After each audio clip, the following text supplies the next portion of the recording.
Yo, what's up? Okay, so I've been counting wrong. For those of you who don't know, I've been doing today like a blitz on content that will help me round out my 30-day challenge.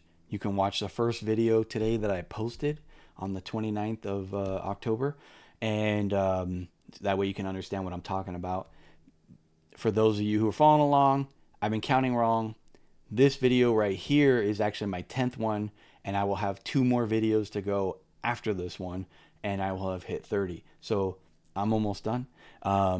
This book is actually, gosh dang, it's like a very ubiquitous book. I think most people know this book by now. If you don't know it, because I didn't know about this book till just, I don't know, maybe 2 years ago, like within the last 2 years. Um, I haven't been really reading books too much on this self help thing. That kind of world of like personal growth and development. So this has been more of a more recent kind of thing overall.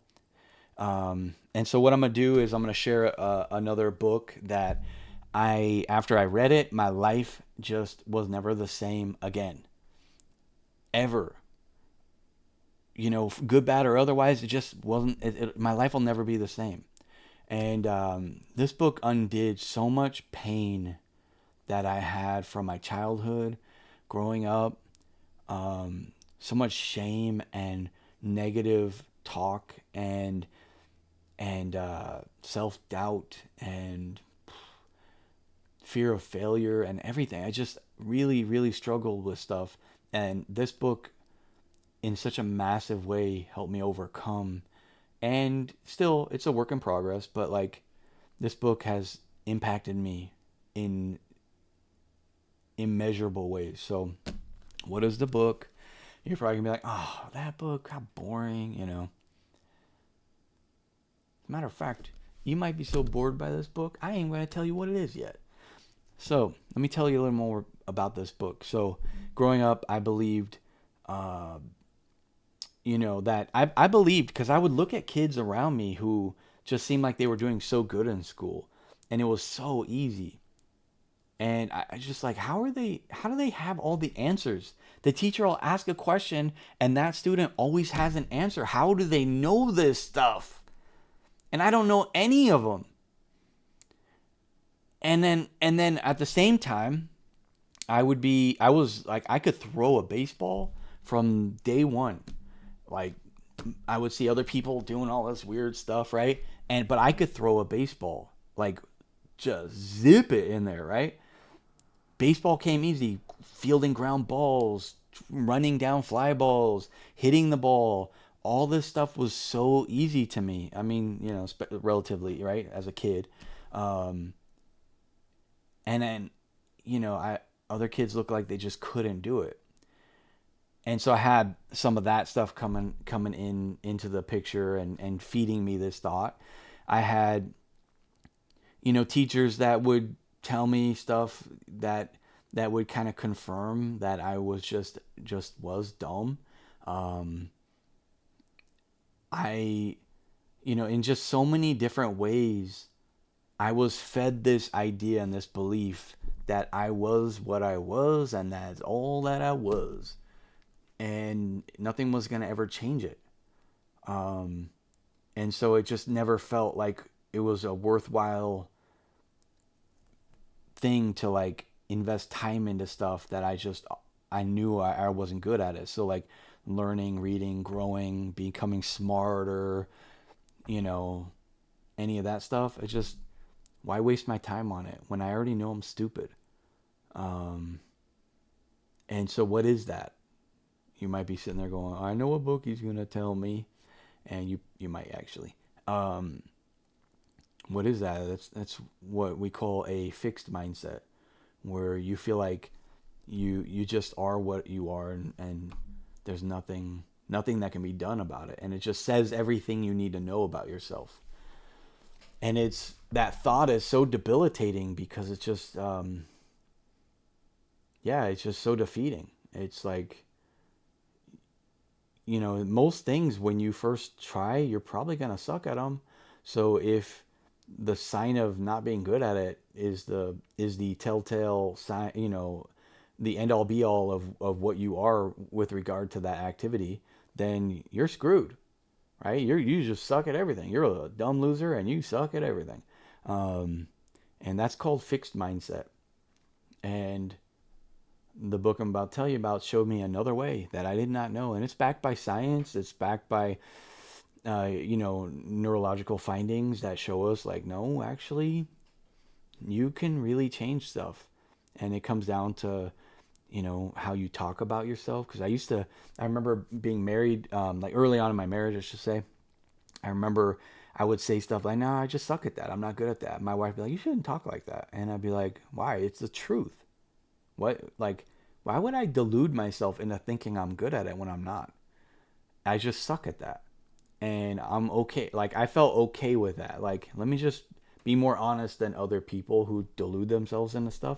Um, I'm gonna be more honest and therefore better. Like, anyway, I just was kind of high and mighty about that. But what's funny about it is actually I was just like lying to myself, because you can have what's called a growth mindset, and you could look at something and say, I'm not good at that yet, but I can get good at it. I suck at drawing. Like right now, I suck at drawing. If you ask me to draw a stick figure, it'll be embarrassingly bad. I've never put time into being good at drawing. Um, and it's funny, as a kid, I grew this deep admiration for any kid, anybody who could draw or paint or anything like that, because I saw how my drawings came out in school, and wow, those people are talented. Look at that's a visual representation of how talented they are. And I just admired those people. The kids that were so smart and they knew all the facts, and teacher would ask questions. Somehow, how did they know about all this stuff? Like, where'd they get all this stuff? Are they reading encyclopedias? Like, what's going on? I, or are they an insight? That's really more like how I saw it. It's like, how are they just born with this information? Like, that's actually how I saw it. Um, yeah, so once you start to realize, like, no, you can actually acquire these things. It's just going to come with some work and some effort, probably how your peers learned it, um, then that kind of the sky's the limit, because it's going to come down to the effort you put into things. You don't have to think so dang bad about yourself. That's not honest to say you just suck at things and you're a loser at this and a loser at that. It's just to say right now you're not good at it, but you could be. What is that book? Mindset. Okay. Um, Powerful book, man. Life-changing book. A lot of books have been written off the back of this book. As far as like, this book did a lot of heavy lifting, and a lot of books have borrowed from the insights of that book, and like written some really powerful books as a result. So highly recommend it. If you find yourself talking like that a lot, dude, read the book. Seriously, read the book. You don't want to talk like that. You don't want to think like that. Another thing is, as a parent, a lot of times we cheer on our kids for like their accomplishments. Oh, baby, you're so good at drawing. Oh, baby, you're so, son, you're so good at, I call my daughters baby. I don't know. You know, my, hey, son, bud, you're so, it was, like, you're so good at soccer or whatever. Like, wow, that was so good, and you're cheering on these accomplishments. You're cheering on, um, like something that came out good, but then there becomes these psychological traps in there, which I experienced growing up, of not wanting to like let people down. So for me, I didn't try out for high school baseball, and a big reason why was because I was such a loser and this is how I thought, this is what I believed. I was such a loser. I was so bad at everything except there was this one thing that people thought I was great at, and that was baseball. I didn't want to let people down. Like, if I wasn't going to be good at that, so let's say if I tried out and I didn't make the team, now what am I good at? Now what is my mom going to be proud of me for? What? Right? It's like, I don't want to let them down. So I became afraid to fail at that thing, because that thing became the thing that was like my trademark, the thing that made me me. And if I all of a sudden sucked at that thing, then what even am I anymore? So instead of saying you're good at baseball, you're great at baseball, you're so good. Oh, you did pitch so great today. You did this. Oh. Dude, I see you out there trying hard. Good job. Man, at practice, I saw you sprinting full speed down the first baseline. You ran all the way through the bag. Great job. I love that effort. That's amazing to see you trying that hard. Really proud of you for that effort. That kind of thing. Because that's really what it's going to come down to, is effort that someone puts into something. So cheer on the effort. It's an amazing book. If you see any of those pitfalls in your life, in your own thinking in your own life, or if you see them in your parenting, it's a great book. Highly recommend it. You're welcome. Thank me later.